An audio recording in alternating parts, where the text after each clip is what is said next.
पिताजी तो चले गए, तो अब इस मकान का क्या करना है, इस पर बात कर लें। हाँ ठीक तो है। आप बताइए भैया, आपने क्या सोचा है? पिताजी काफी समय से बीमार थे, उनके इलाज में बहुत पैसे खर्च हो गए, काफी कर्ज भी लेना पड़ा उन्हें। तो मुझे लगता है कि इस मकान को बेचकर सब बैलेंस हो जाएगा। हाँ हाँ बिल्कुल ठीक है। यही यही यही सही रहेगा। और माँ, इस मकान को बेच दोगे तो माँ कहाँ रहेगी, ये सोचा है? इसमें सोचना क्या है, माँ हम लोगों के साथ ही रहेगी। अपने पति की बात सुनते ही दिनेश की पत्नी मालती ने उसे तुरंत कोहनी मारी और उसके कान में फुसफुसाते हुए बोली, सुनो जी, साफ कह देती हूँ, मुझसे अकेले नहीं हो पाएगा तुम्हारी माँ का सेवा पानी, तो जो बोलना सोच समझ कर बोलना। दिनेश, मुकेश और सूरज तीनों सगे भाई थे। दिनेश सबसे बड़ा था, उससे छोटा मुकेश और फिर सबसे छोटा भाई सूरज था। तीनों भाई शहर में अच्छी तरह सेटल थे और अपने काम में बहुत बिजी रहते थे। लेकिन जब बीमारी से लड़ते हुए इनके पिता का निधन हो गया, तब ये तीनों भाई कई सालों के बाद एक साथ अपनी पुश्तैनी छत के नीचे थे। पुश्तैनी मकान का क्या करना है ये तो तय हो चुका था, लेकिन अब सवाल इनकी माँ गायत्री का था, जो तीनों बेटों के होते हुए भी फिलहाल खुद को बेसहारा महसूस कर रही थी। लेकिन फिर भी उसने अपने बेटों के सामने हिम्मत बनाए रखी। तुम लोग चिंता मत करो, 13वीं निपटा कर जाओ, जाकर अपना अपना काम देखो। मैं यही गांव में ठीक हूँ। ये क्या कह रही हो माँ, तुम्हें यहाँ अकेला छोड़ दिया तो सारा गांव क्या कहेगा? नहीं नहीं भैया, कुछ तो सोचना होगा। माँ को आप अपने साथ ले जाइए ना, वैसे भी हम भाइयों में आप सबसे ज्यादा संपन्न हैं। अच्छा, वैसे तो तुम दोनों भाइयों को हर मामले में हमसे बराबरी करनी है, लेकिन अब जब माँ जी को रखने की बात आई तो हम ज्यादा संपन्न हो गए। देखो भाई, साफ साफ सुन लो, तीनों भाई हैं तो तीनों की बराबर जिम्मेदारी तय होगी। आप कहना क्या चाहती हैं भाभी, साफ साफ बोलिए ना। साफ बात यह है कि हम ही अकेले क्यों पिसे, अब तुम लोग भी तो कमाते ही हो। हफ्ते में 2-2 दिन माँ जी हम सबके यहाँ रहेंगी, वो भी बारी बारी।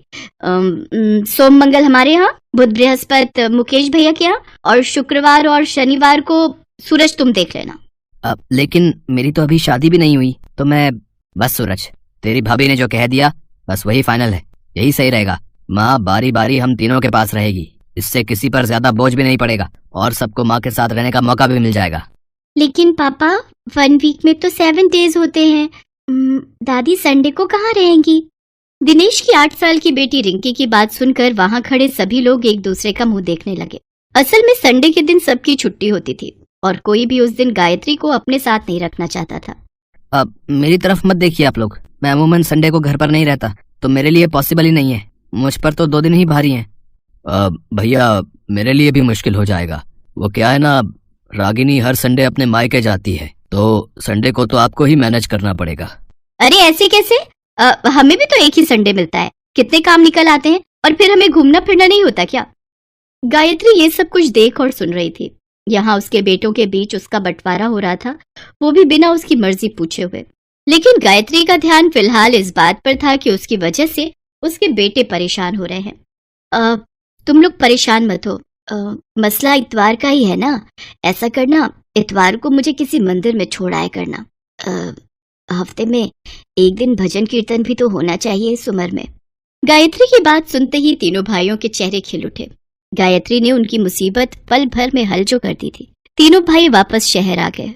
यूं तो गायत्री भी उनके साथ ही थी, लेकिन बस किसी एक्स्ट्रा सामान की तरह। माँ जी, परसों तो आपको जाना ही है मुकेश के यहाँ, तो फिर अपना सामान खोलकर क्या करेंगे आप, फालतू में जगह गिरेगी। आप अपना सामान बैग में ही रहने दीजिए, और ये चारपाई मैंने यहाँ पर रखवा दी है, आप जब भी आएंगी तभी के तभी यहाँ बिछा दिया करेंगे इसे।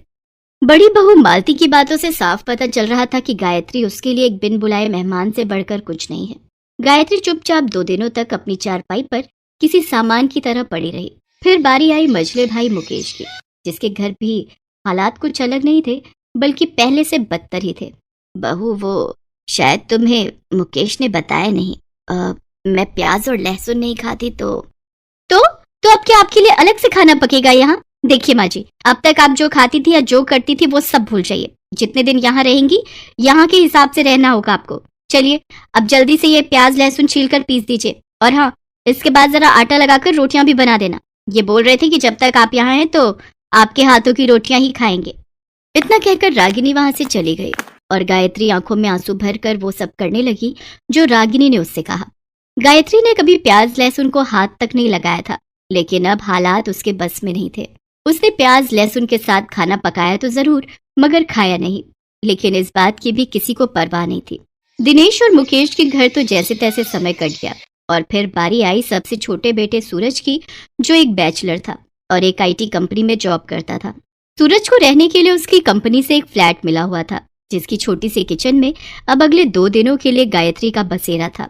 माँ, ये तुम्हारा बिस्तर है, सुबह उठकर यहीं अपने लिए जो पकाना है पका लेना, और यहाँ से बाहर निकलोगी तो वहाँ पर बाथरूम है। बेडरूम मैंने लॉक कर दिया है। बेटा तू ऐसे क्यों बोल रहा है? तू भी तो यहीं रहेगा ना मेरे साथ? नहीं माँ, मैं तो अभी निकल रहा हूँ। वो एक्चुअली वीकेंड है ना, तो कुछ दोस्तों के साथ मनाली जाने का प्लान बन गया है।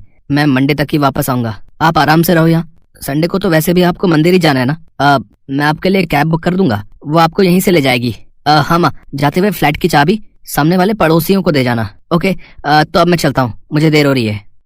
गायत्री सिर्फ एक जिम्मेदारी थी जिसे बड़े ही बेमन से उसके तीनों बेटों ने आपस में बांट लिया था। सूरज की फ्लैट में अकेली बैठी गायत्री पुरानी यादों में खो गई कि कैसे जब उसके तीनों बेटे छोटे थे तो उनकी हर छोटी बड़ी जरूरत और खुशियों का उसने और उसके पति ने ख्याल रखा था। तीनों बेटों की पढ़ाई के लिए गायत्री के पति ने अपनी पुश्तैनी जमीन बेच दी। गायत्री ने अपने सोने के जेवर तक गिरवी रखे, तब जाकर तीनों बेटे शहर में अपने पैर जमा सके। लेकिन अब वो तीनों इतने बड़े हो चुके थे कि अपनी जड़ें देख ही नहीं पा रहे थे। अपनी मर्जी तो वैसे भी गायत्री ने कभी जाहिर नहीं की थी और अब उसकी यही आदत सबकी सहूलियत बन गई थी। 2 दिनों तक गायत्री ने ना तो कुछ पकाया और ना ही खाया, और फिर तीसरे दिन वो जैसे ही मंदिर जाने के लिए निकली तभी अचानक, अरे गायत्री काकी, राम राम। आप यहाँ? ये मुकुल था जो गायत्री के गांव से ही था और यहाँ आकर शहर में बस गया था। वो गायत्री के तीनों बेटों जितना अमीर तो नहीं था, लेकिन व्यवहार में उनसे कहीं बेहतर था। मुकुल की माँ का देहांत उसके बचपन में ही हो गया था और तब गायत्री ने उसे बड़ा प्यार दिया था। इसके अलावा शहर आने के लिए गायत्री के पति ने भी उसकी मदद की थी। मुकुल को देखते ही गायत्री के सब्र का बांध टूट गया और वो फफक कर रो पड़ी। मुकुल के पूछने पर गायत्री ने उसे सब कुछ बता दिया। मुकुल गायत्री को अपने साथ अपने घर ले गया, जहाँ गायत्री को उसकी उम्मीद से कहीं ज्यादा प्यार और सम्मान मिला। मुकुल की पत्नी सुनीता और उसका 5 साल का बेटा टिंकू भी गायत्री को बहुत सम्मान देते थे और उसकी हर जरूरत का ख्याल रखते थे। मुकुल के घर में कब एक हफ्ता गुजर गया गायत्री को पता ही नहीं चला। लेकिन फिर कुछ सोचकर गायत्री ने मुकुल से कहा, मुकुल बेटा, अब मुझे जाना चाहिए। मेरे बेटों को शायद मेरी चिंता हो रही होगी। अब काकी, मैं आपको रोकूंगा तो नहीं, लेकिन इतना जरूर कहूंगा कि ये घर भी आपका है और हम सब भी आपके अपने हैं। मुकुल के सिर पर हाथ फेरकर गायत्री दिनेश के घर जाने के लिए निकल गई। मुकुल उसे छोड़ने के लिए साथ ही गया, लेकिन दिनेश के घर का नजारा देखकर गायत्री को अपनी आंखों पर विश्वास नहीं हुआ। वहां तीनों भाई मिलकर पार्टी कर रहे थे। सूरज भाई, मानना पड़ेगा तुझे, माँ को फ्लैट में अकेला छोड़ने की तेरी तरकीब तो सच में काम कर गई। और क्या भैया, आप लोग तो फालतू में टेंशन ले रहे थे। मैं माँ को अच्छे से जानता हूँ, वो सीधा मंदिर गई होंगी और अब वहीं रहेंगी हमेशा के लिए। मुकेश, लेकिन भैया अपने गांव वाले मकान को बेचने के लिए माँ के साइन चाहिए होंगे, तब क्या करेंगे? करना क्या है, मंदिर जाएंगे और माँ के साइन ले आएंगे, और क्या। ये इतना भी आसान नहीं होगा दिनेश। मेरे पति के जाने के बाद वो मकान मेरा है और उसका क्या करना है अब वो मैं ही तय करूंगी। अरे माँ, तुम देखो, अरे माँ आ गई। उफ माँ, मैं कितना परेशान था तुम्हारे लिए। तुम मंदिर से मेरे यहाँ क्यों नहीं आई? बस करो, मैंने तुम लोगों की सारी बातें सुन ली हैं और अब तुम तीनों मेरी बातें कान खोल कर सुन लो। आज से ना मुझसे तुम लोगों का कोई रिश्ता है और ना ही गांव के मकान से तुम्हारा कोई वास्ता। तो पिताजी ने जो कर्ज लिया था उससे भी हमारा कोई मतलब नहीं होना चाहिए माँ, ठीक है? खुश रहो। इतना कहकर गायत्री ने मुकुल का हाथ पकड़ा और बड़े प्यार से बोली, चल बेटा, मुझे घर ले चल। गायत्री ने पहली बार किसी पर हक जताकर कुछ कहा था, क्योंकि अब उसमें सच्चाई को अपनाकर आगे बढ़ने की हिम्मत आ चुकी थी। अब ना तो वो किसी पर बोझ थी और ना ही कोई जिम्मेदारी जिसका बंटवारा करने की किसी को जरूरत पड़े।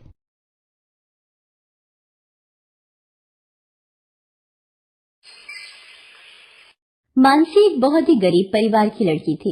उसकी माँ शोभा घरों में चौका बर्तन का काम करती थी। मानसी के पिता गिरधर को शराब पीने की गंदी आदत थी। गिरधर सारा दिन शराब के नशे में धुत रहता था और शोभा को मारता पीटता रहता था। एक दिन, बापू, माँ को मत मारो, माँ सारा दिन काम करती है और थकी हारी घर आती है। कुछ दिनों से माँ के पैरों में भी बहुत दर्द है। माँ को छोड़ दो बापू। सामने से हटती है या तू भी अपनी माँ के साथ पिटना चाहती है? चल हट सामने से।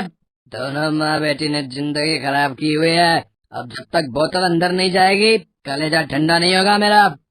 मानसी रोने लगती है। शोभा मानसी को संभालती हुई खुद भी रोने लगती है। मानसी मेरी बेटी, तू अपने बापू से कुछ मत बोला कर। मेरी बच्ची, अगर तुझे कुछ हो जाता, कहीं चोट आ जाती तो मैं अपने आप को कभी माफ न करती। मेरी बच्ची चुप हो जा। माँ, बापू तुम्हारे ऊपर हाथ उठाते हैं तो मुझे अच्छा नहीं लगता। बापू हमें बिल्कुल प्यार नहीं करते। मानसी दुखी मत हो, सब ठीक हो जाएगा। चल मैं तुझे रोटी बना कर देती हूँ। मानसी 9 साल की एक छोटी बच्ची थी। उस मासूम पर हाथ उठाते उसके पिता को लज्जा नहीं आती थी। शोभा के पैरों में अब ज्यादा दर्द रहने लगा था। एक दिन, माँ आप काम पर जाती हो, थक जाती हो, मैं पैसे कमाकर आपके लिए अच्छी सी दवाई ला दूंगी। मेरी बच्ची, अभी तू बहुत छोटी है, अभी तेरे कमाने की उम्र नहीं है। जब तू बड़ी हो जाएगी तो खूब पैसे कमाना। अच्छा सुन, मैं काम पर जा रही हूँ, तेरे लिए चटनी रोटी बना दी है तो खा लेना। मैं भी अपनी माँ की मदद करना चाहती हूँ। मैं भी पैसे कमाऊंगी और माँ की दवाई लाऊंगी। माँ जब शाम को आएंगी तो उन्हें पैरों पर दवाई लगा दूंगी, उनको दर्द में आराम मिल जाएगा। मानसी पैसे कमाने निकल पड़ती है। वो बाजार पहुँचती है। मानसी एक दुकान पर जाती है। भैया, मुझे अपनी माँ की मदद करनी है, क्या आप मुझे काम दोगे? चल जाए यहाँ से भिखारिन कहीं की। काम के बहाने पैसे मांगने के लिए इनके गरीब माँ बाप छोटे बच्चे को भेज देते हैं। मानसी बाजार में घूमती हुई दुकानदारों से काम मांगती है, पर सब मानसी को मना कर देते हैं। तभी मानसी की नजर एक भिखारन पर जाती है। कुछ लोग भिखारन के आगे पैसे फेंक फेंक कर जा रहे थे। अरे, अम्मा को लोग पैसे देकर जा रहे हैं, ये तो बहुत आसान काम है। इस तरह तो मैं भी पैसे कमा सकती हूँ। अम्मा, आप तो बहुत सारे पैसे कमा लेती हो, क्या मैं भी आपकी तरह पैसे कमा सकती हूँ? मुझे अपनी माँ के लिए पैसे कमाने हैं, क्या आप मुझे ये काम सिखाओगी अम्मा? लगता है पहली बार भीख मांग रही है। आजा, बैठ जा मेरे बाजू में, और जो भी यहाँ से अच्छे कपड़ों या गाड़ी वाला गुजरे ना, तू नजर रखना और पैसे मांगना। मानसी उस भिखारिन के बराबर में सड़क पर बैठ गई। लोग आगे से गुजरते तो मानसी के आगे सिक्के फेंक जाते। मानसी ये सब देखकर बहुत खुश थी। वो मासूम ये नहीं जानती थी कि लोग उसे भीख देकर जा रहे हैं। लोगों की नजरों में वो उस वक्त एक भिखारिन थी। सुबह से शाम तक मानसी वहीं बैठकर भीख मांगती रही। तभी एक बूढ़ा व्यक्ति उसके आगे सिक्के रखकर निकला तो अचानक मानसी चिल्लाई, अरे बाबूजी, आपका बटुआ गिर गया। क्या हुआ बेटी? क्यों आवाज लगा रही हो? मैंने तुम्हें पैसे दे तो दिए। बाबूजी, जब आप मुझे पैसे दे रहे थे, ये बटुआ आपकी जेब से गिर गया था। इतनी छोटी मासूम बच्ची भीख मांग रही है, पर क्यों? ये तो बहुत ईमानदार बच्ची दिखाई पड़ती है। अब बेटी जरा सुनना। क्या हुआ बाबूजी? बेटी, भीख मांगना अच्छी बात नहीं होती। तुम बहुत अच्छी बच्ची हो। क्या नाम है तुम्हारा? तुम भीख क्यों मांग रही थी बच्चे? बाबूजी, मेरा नाम मानसी है। मेरी माँ को पैसों की जरूरत है, मुझे अपनी माँ को पैसे देने हैं, इसलिए मैं लोगों से पैसे ले रही थी। बेटी, अभी तुम्हारी पढ़ने लिखने की उम्र है। जब तुम बड़ी हो जाओगी तब हो पैसा कमाना है। तुम्हारा घर कहाँ है? चलो मैं तुम्हें घर छोड़ देता हूँ। तुमने मेरा बटुआ खोने से बचा लिया। अब मेरा भी कुछ फर्ज बनता है। अब मुझे तुम्हारे माता पिता से मिलना है। मानसी उन बूढ़े व्यक्ति को घर ले जाती है। तभी गिरधर शोभा से रुपए छीनकर गुस्से में घर से बाहर जा रहा था। वो गली के नुक्कड़ पर पहुंचा ही था कि ये तो बापू है। क्या हुआ बापू? माँ, बापू बेहोश हो गए। बाबूजी, ये मेरे बापू हैं, देखो ना मेरे बापू कैसे गिर गए। मानसी की आवाज सुनकर शोभा दौड़ती हुई आती है। क्या हुआ आपको? क्या हुआ? कुछ तो बोलो। मानसी के बापू, क्या हुआ? शोभा और मानसी रोने लगती है। मानसी के साथ आए बूढ़े व्यक्ति ने आस पड़ोस के लोगों से कहा, इन्हें जल्दी से उठाओ और अस्पताल ले चलो। सब मिलकर मानसी के पिता को अस्पताल ले गए। वहाँ डॉक्टर ने मानसी के पिता का चेकअप किया। देखिए, ये सब ज्यादा शराब पीने की वजह से हुआ है। अगर दोबारा शराब को हाथ भी लगाया तो इनकी जान को खतरा है। ये शराब बहुत बुरी आदत है। इसके नशे का शिकार होकर न जाने कितने घर बर्बाद हो गए। मैंने आपको पहचाना नहीं। आज आपकी वजह से हम समय पर हॉस्पिटल पहुंच पाए। आपका बहुत बहुत शुक्रिया। मानसी बिटिया मुझे बाजार में मिली थी। मानसी सड़क पर भीख मांग रही थी, पर इस बच्चे की ईमानदारी से भरी मासूम बातों को सुनकर मेरा दिल पिघल गया। इस बच्चे को नहीं पता कि भीख मांगना क्या होता है। ये तो अपनी माँ के लिए पैसे कमाने गई थी। गिरधर को भी होश आ चुका था। वो भी बहुत शर्मिंदा था। मुझ जैसे बुरे आदमी को बचाया। मैं अपने परिवार को कोई खुशी नहीं दे सका। आज मेरी बच्ची भीख मांगने पर मजबूर हुई। मैं कैसा नीच बाप हूँ। जब शोभा ने भीख मांगने की बात सुनी तो वो फूट फूट कर रोने लगी। मेरी बच्ची तो अपनी माँ के लिए पैसा कमाने चाहती थी। नहीं मेरी बच्ची, नहीं मेरी बच्ची। बूढ़ा व्यक्ति गिरधर से बोला, गिरधर, मेरा नाम सेठ लक्ष्मीकांत है। मेरा कपड़े का कारखाना है। तुम ठीक होते ही मेरे कारखाने में काम करोगे, पर एक शर्त और, शराब से नाता तोड़ना होगा। बोलो है मंजूर? और मानसी बिटिया को पढ़ाने लिखाने की जिम्मेदारी मेरी। अब से ये स्कूल जाएगी। हाँ, हम गरीब माँ बाप की बच्ची पढ़ लिख जाएगी। हमें तो आप भगवान के रूप में देवता मिल गए। मैं वादा करता हूँ कि आज के बाद शराब को कभी हाथ नहीं लगाऊंगा, कभी हाथ नहीं लगाऊंगा। उस दिन के बाद गिरधर ने शराब की लत छोड़ दी। वो अब पूरी मेहनत के साथ सेठ लक्ष्मीकांत के कारखाने में नौकरी पर जाने लगा। मानसी अब अपने पिता में आए बदलाव को देखकर बहुत खुश थी। गरीब माँ बाप की बच्ची के जीवन को